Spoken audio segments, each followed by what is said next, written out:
Bom, pessoal, tal como tinha dito aqui no último episódio, eu temia que as coisas se complicassem na Ucrânia e parece que vai tudo nesse sentido.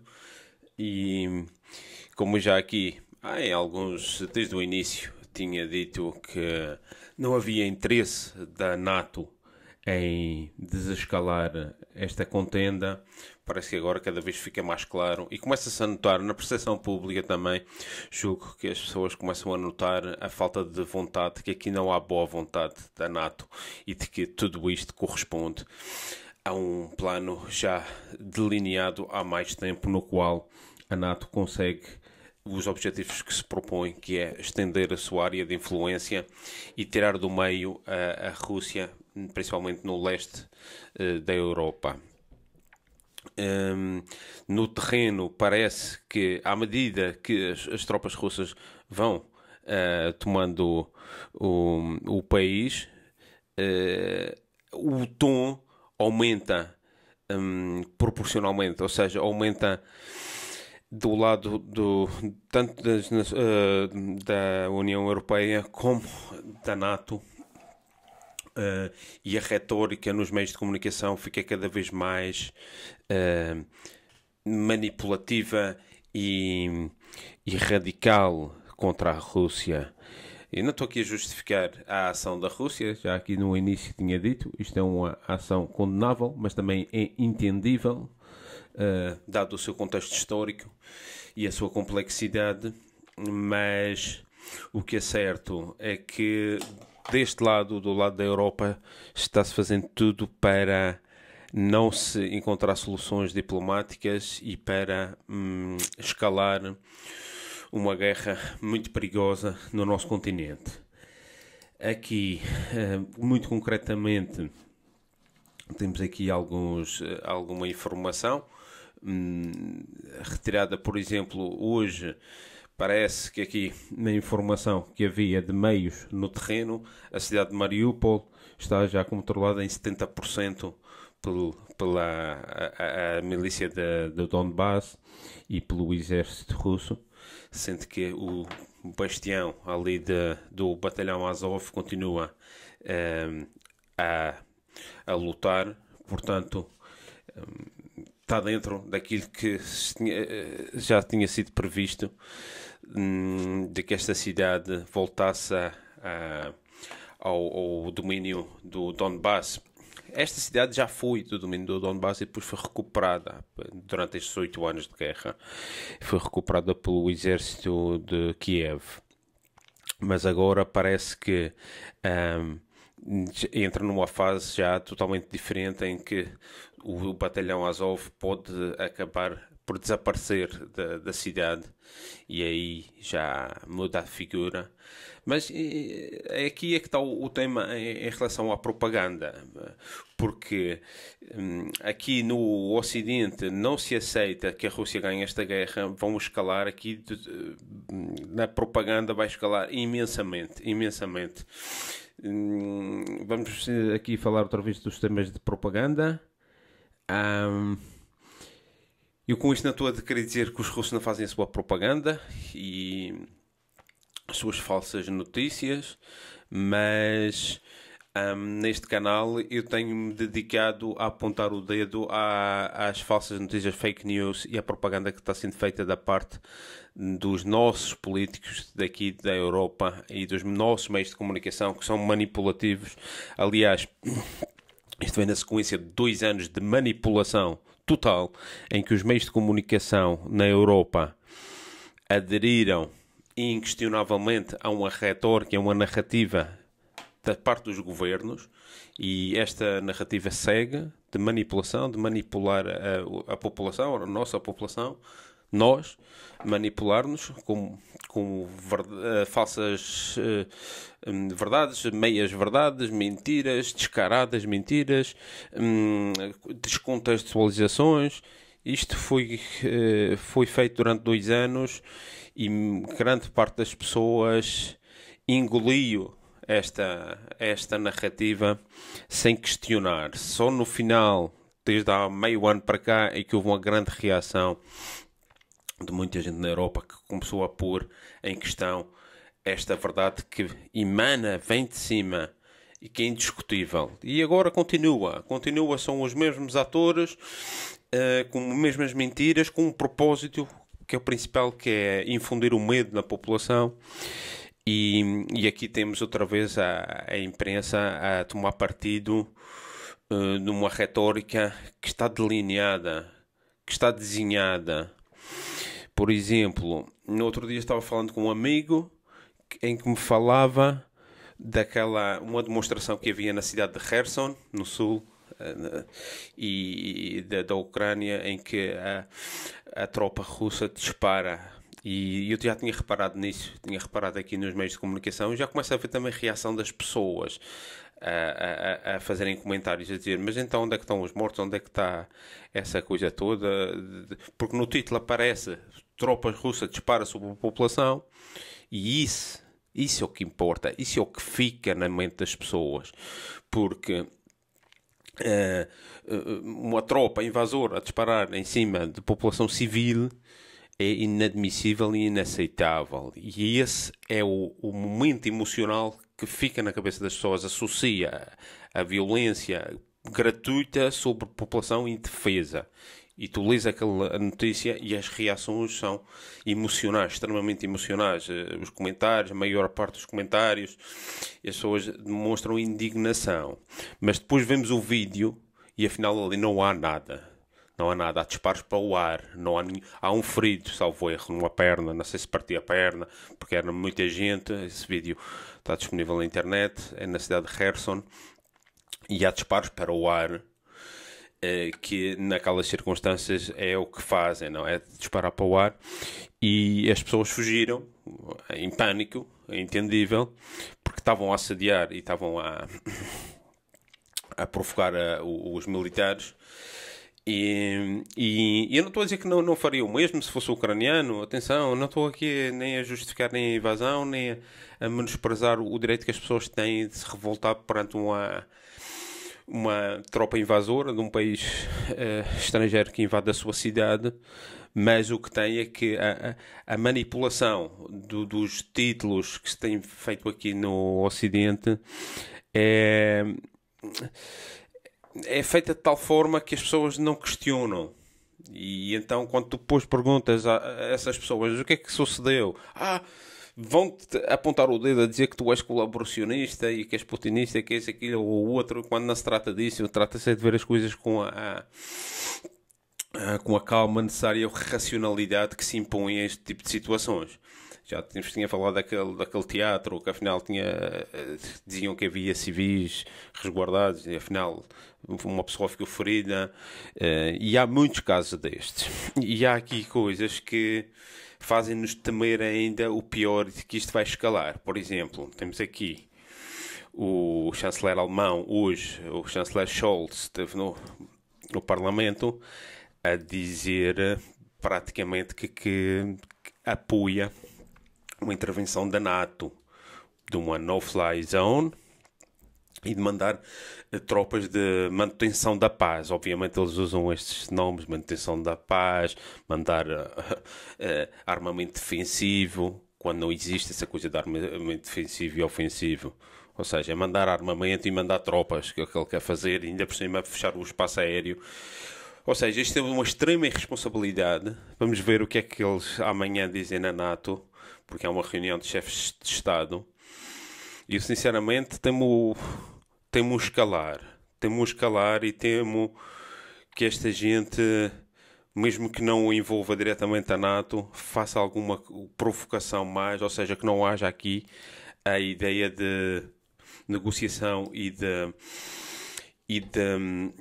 diplomacia, que era aquilo que era preciso para chegar a um acordo entre as partes. Há aqui um jogo também de duplo que o Zelensky faz. Ora diz que está chegando a um acordo com os russos, está disposto a ceder nisto e naquilo, parece que está a ver uma luz ao fundo do túnel, e depois aparece na imprensa ocidental a proibir partidos que diz que serem pró-russos. Isto aqui é preciso ter já cuidado, porque eles são candidatos à entrada na União Europeia e estão a proibir partidos, vários partidos, ou seja, praticamente os partidos que são da esquerda, tradicionalmente são da esquerda naquele país. E isto é um candidato a entrar num país para a União Europeia, um país que agora proíbe partidos por perseguição ideológica.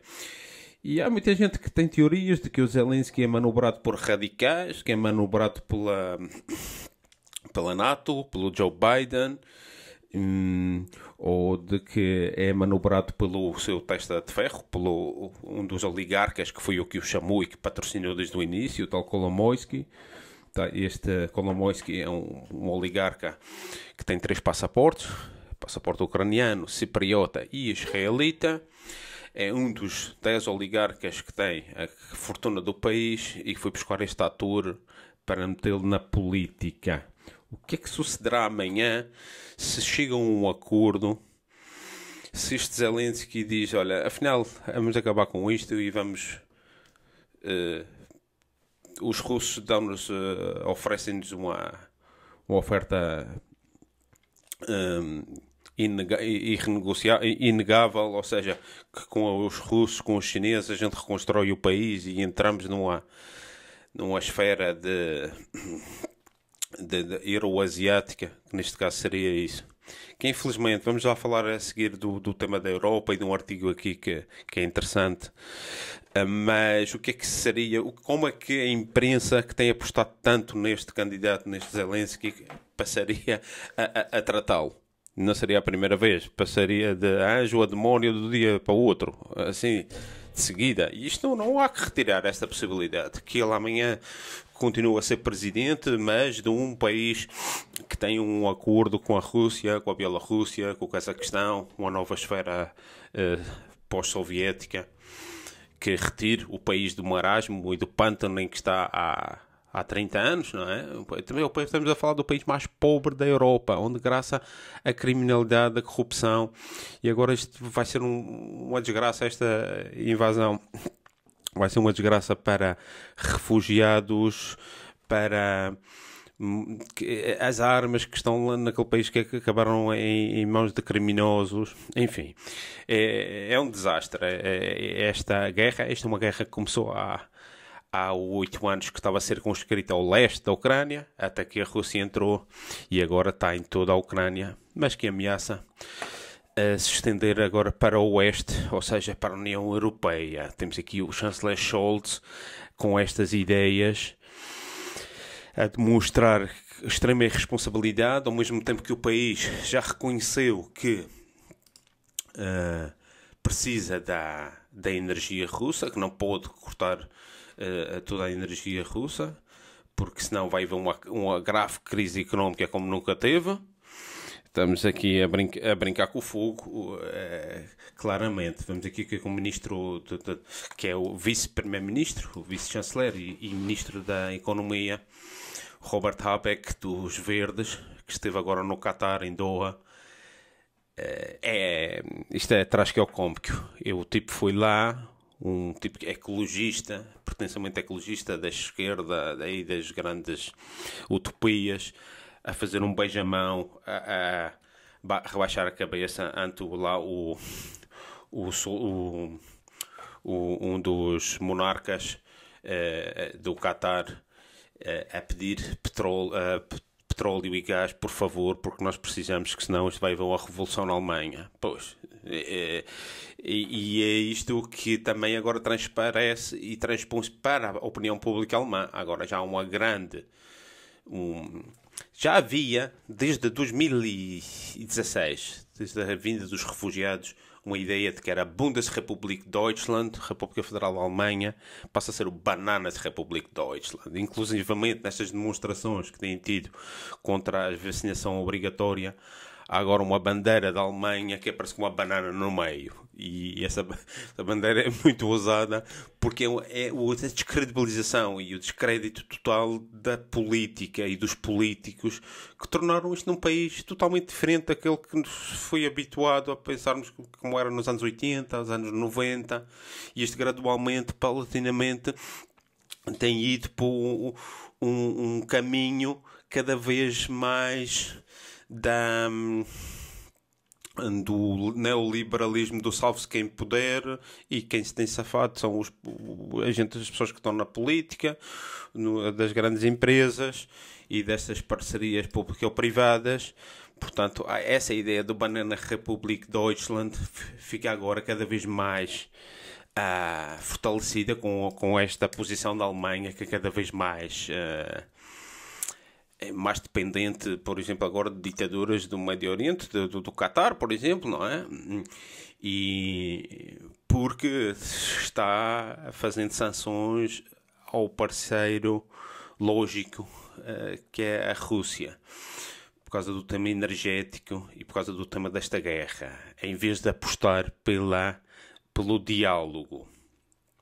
Aqui há também o Macron da França, parece que tem mais interesse na diplomacia, parece que tem telefonado cada dia sim, dia não, ao Putin, fica 1 hora, às vezes 2 horas ao telefone, depois telefona ao Zelensky, pelo menos parece que está a tentar chegar ali a uma via diplomática, que é coisa que os alemães não têm feito, mas os alemães estão a pagar o preço de estarem ocupados e terem aqui um lobby atlantista que domina a narrativa do país, domina os meios académicos, domina nos meios jornalísticos, na política, em alguns meios empresariais. Pois é muito complicado. Militarmente é um país ocupado pelos americanos. Então, aqui há esta escalada deste Scholz. E o ministro diz que o ministro da Economia e vice-chanceler esteve agora no Qatar,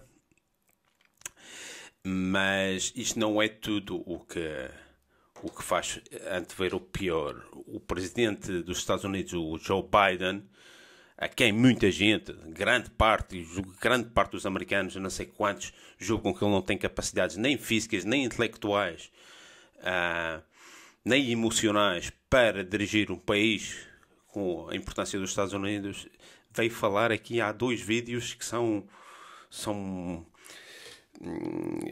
um mau augúrio. Ou seja, ele fala de que a Rússia está a pensar em fazer ataques químicos na Ucrânia. E nós sabemos a história, sabemos o que é que se passou na Síria com ataques químicos, que foram feitos por meios ocidentais para culpar o regime na altura, aquilo que se chamava o regime, ou seja, o presidente Bashar al-Assad.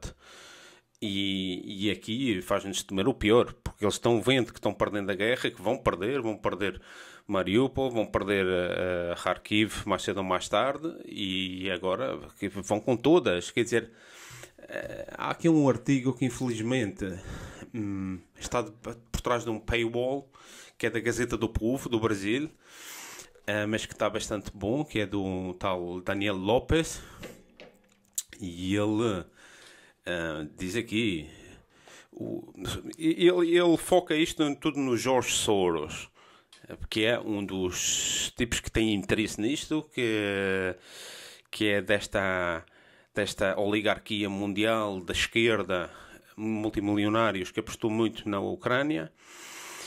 E ele diz assim: hoje está ficando cada dia mais claro que o Ocidente não tem interesse que o conflito na Europa se encerre logo. Veja um exemplo. Recentemente, uma apresentadora perguntou ao secretário de Estado americano se ele via um problema no facto dos polacos oferecerem aviões a Kiev.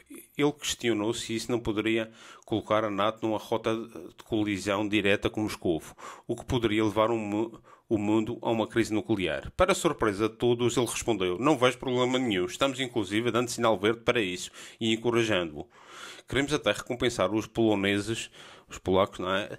Por isso, porque eles estão renunciando às suas aeronaves e entregando-as à Ucrânia. Desejamos até mesmo oferecer uma compensação a eles.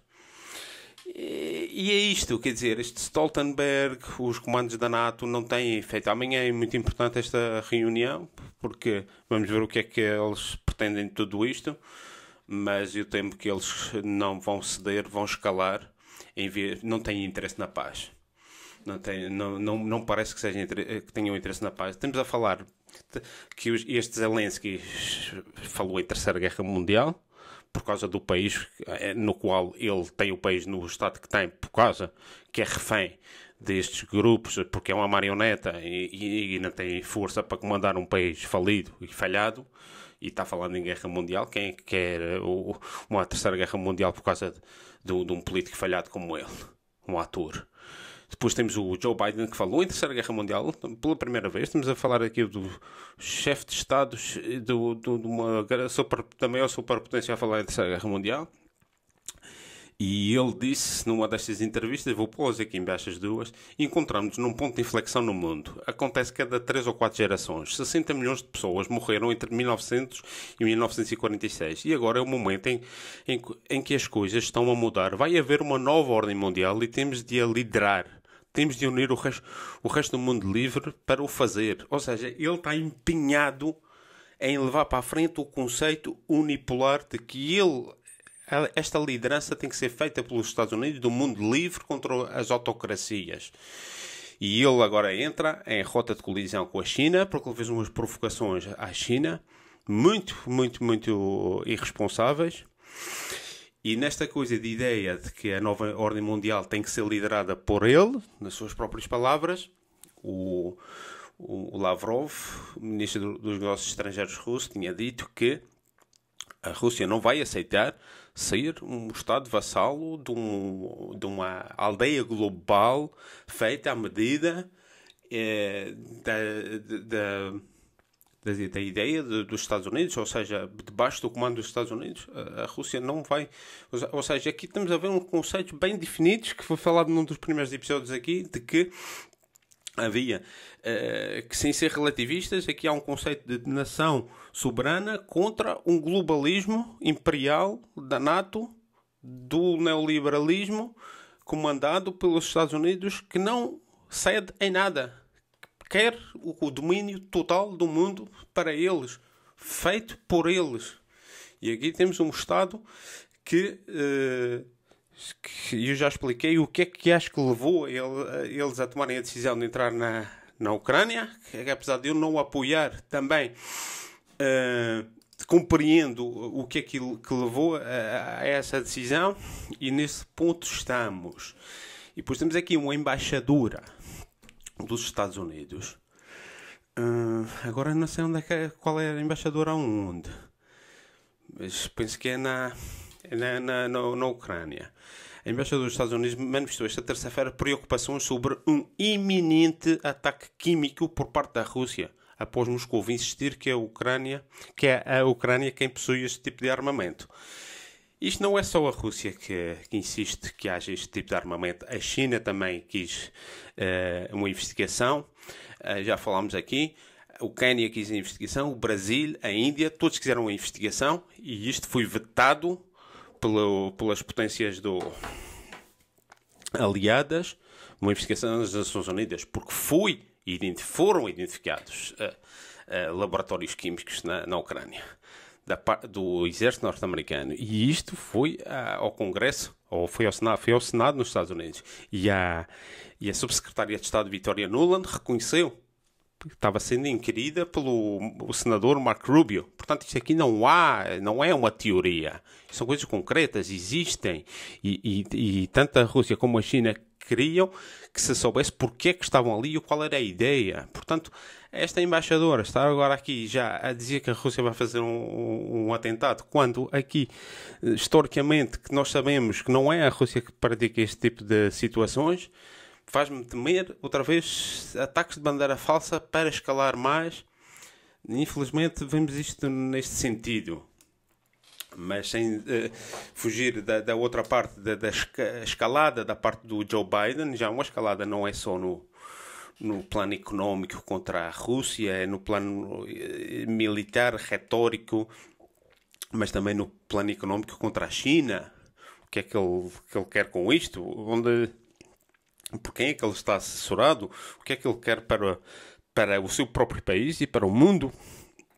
Ele no dia 18 teve uma teleconferência com o Xi Jinping, no qual ele tentou em vez de falarem os temas bilaterais entre a China e os Estados Unidos, começou logo a meter veneno sobre a Rússia, ao qual o Xi Jinping, chinês, inteligente, ponderado, vi logo que este tipo vem para aqui meter veneno contra um aliado nosso, ainda por cima. Os chineses têm dado uma lição de diplomacia que os Estados Unidos estão a destruir, estão a fazer tudo ao contrário. E depois de dizerem que iam fazer acordos, chegaram ali a uma série de acordos, não escalaram os seus problemas entre a China e os Estados Unidos, mal logo uns dias a seguir ou 2 dias a seguir, fazem aqui umas sanções, várias sanções contra temas da China, mas não é pelo tema da Ucrânia, por temas internos da China. Faz sanções económicas à China, à fábrica do mundo. Estamos numa situação muito perigosa, e já não é só numa frente, não é na frente ucraniana, agora é na frente ucraniana e do Pacífico, em que eu não sei o que é que se passa, não sei se é por o homem estar velho, que já naquilo não funciona tudo, mas ele está assessorado, não sei se é por causa que ele já está assessorado com gente que não tem uma visão realista das coisas, mas aqui vai faltar muito bom senso e gente da escola antiga, da escola realista, para que toda seja revertido, toda esta escalada, porque esta escalada toda vem da NATO e dos Estados Unidos, e uma parte também da Europa, como este Scholz aqui da Alemanha. Há aqui umas mensagens contraditórias, tanto da parte do Biden como do Zelensky. Uma hora diz uma coisa e parece que vê-se uma luz ao final do túnel, depois escala ainda com movimentos repentinos de acusações graves e de escaladas militares e de acusações bastante graves. E é neste ponto que estamos. Os chineses, enquanto estão aqui a tentar arranjar uma... A postura da China é a mais sensata, quer dizer, eles abstiveram-se nas Nações Unidas quando foi para a condenação da Rússia e votaram, salvo erro, contra, ou abstiveram-se na parte das sanções. Portanto, eles não fazem sanções, obviamente, porque são países aliados economicamente, mas abstiveram-se na parte da invasão à Ucrânia, porque eles dizem aquilo que qualquer pessoa avisada e sabe do tema faria, ou seja, condena, é uma ação condenável a invasão, mas que por outro lado é entendível, porque isto não se presta a uma simplificação, sim ou não, coisa binária. Há a abstenção, e foi esse o caso. Eles têm continuado a fazer reuniões, têm esta iniciativa de levar a Ucrânia e a Rússia à mesa, e têm apostado numa via pacífica para a desgraça que é a guerra, e os Estados Unidos têm apostado em tudo o contrário, têm escalado em todas as frentes. Pois há aqui um artigo que eu traduzi e pus no geopol.pt, que eu vou por aqui em baixo, que tem um teor um pouco diferente daquilo que normalmente aqui no canal falamos. Mas é muito interessante, porque é de um alemão que se considerado nacionalista alemão e nacionalista europeu, daí de uma direita que fez escola entre os anos 60 e 2000, por aí, que depois é um pouco assim, está um pouco perdida em relação a esta fase do globalismo, mas que ele diz aqui, obviamente, que é a favor de uma que condena inequivocamente a Rússia, que não acredita basicamente na ideia euroasiática, porque aqui o que cabe é o dar lugar ao europeísmo, e também dentro do europeísmo aos países mais pequenos e como são os do Báltico, como é a Ucrânia, e que todos esses países têm o direito a ser independentes e que não acreditem na ideia pós-soviética imperialista de Putin. É um artigo que é interessante, nega absolutamente também a expansão da NATO. Ele aqui não faz menção à discriminação dos russos, que isso também seria muito importante de falar, como europeístas que são, ou que somos europeístas, jamais podemos podemos aceitar esta perseguição à cultura russa e ao povo russo. Mesmo que tenhamos uma ideia ou outra sobre o conflito que está a ter agora lugar na Ucrânia. E ele fala aqui também que é importante ter em consideração os legítimos interesses nacionais e existenciais da Rússia, que nunca foram postos em consideração, nunca foram tidos em consideração pela NATO, mas ele também faz aqui uma crítica à Rússia, porque diz que a NATO se quebrou uma promessa, que era de não se expandir. A Rússia também quebrou uma promessa dos acordos de Budapeste de respeitar as independências dos países ex-soviéticos, coisa que agora ficou demonstrada com esta ação. E vamos ver qual é o plano, que continua a não entender qual é o plano da Rússia para depois de uma guerra, ou se chegar a um acordo de paz com os ucranianos, qual será o passo seguinte. Isto ainda está por saber qual é o plano, não escapa-me. E é um artigo que de terceira via, realmente. Esta é da terceira via, destas pessoas que eu julgo que vêm dos meios do Jean Tirriart, que ontem faria 100 anos, se estivesse vivo, que era desses que acreditava numa Europa unida. Mas também isto aqui levar-nos-ia a muitos temas de nacionalismos e qual é o lugar que tem os nacionalismos pequenos, como por exemplo são esses do Báltico, das minorias, ou por exemplo nacionalismos como o catalão ou o basco, ou por exemplo da Córsega, que agora está outra vez nas notícias, e eu não sei o que é que se passa ali na Córsega, porque é um nacionalismo antigo e que também tem a sua peculiaridade muito grande. Mas isso também, falar de nacionalismos aqui no leste da Europa, não é a mesma coisa que falar de nacionalismos em Portugal. Porque em Portugal, por exemplo, ou no Brasil, porque é filho da herança portuguesa, temos o mesmo povo, a mesma religião, a mesma história, a mesma língua. Então é uma unidade. Então, e no Brasil isso nota-se, porque um país tão grande ser tão unido, quando ao lado está circundado por 30 países que falam a mesma língua e têm a mesma religião, mas que, filhos da Espanha, que já é dividida em si, ficou toda aquela América Latina toda dividida, e o Brasil unido, tal como é Portugal. Portanto, o nacionalismo português ou brasileiro são muito mais homogéneos e nós não conhecemos, é difícil alcançar-nos a ideia do que é o nacionalismo da Ucrânia, com toda a sua história, e dos russos, que muitos são familiares, são próximos, têm a mesma religião, têm uma cultura muito parecida, mas depois, pela história, vão por caminhos diferentes. Isso é o drama. Qual é também o destino do nacionalismo, dos nacionalismos aqui na Europa?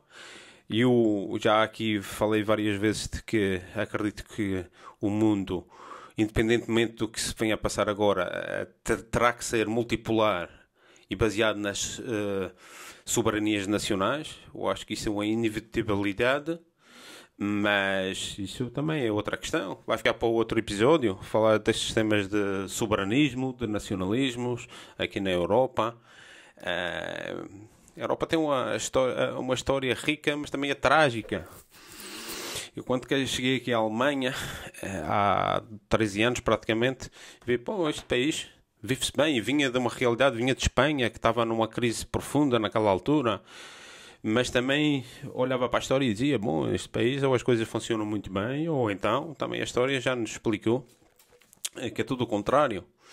E agora tenho claríssimo de que aqui na Alemanha, centro da Europa, por excelência, os tempos melhores já acabaram e agora há muita apreensão que se passa aqui à volta.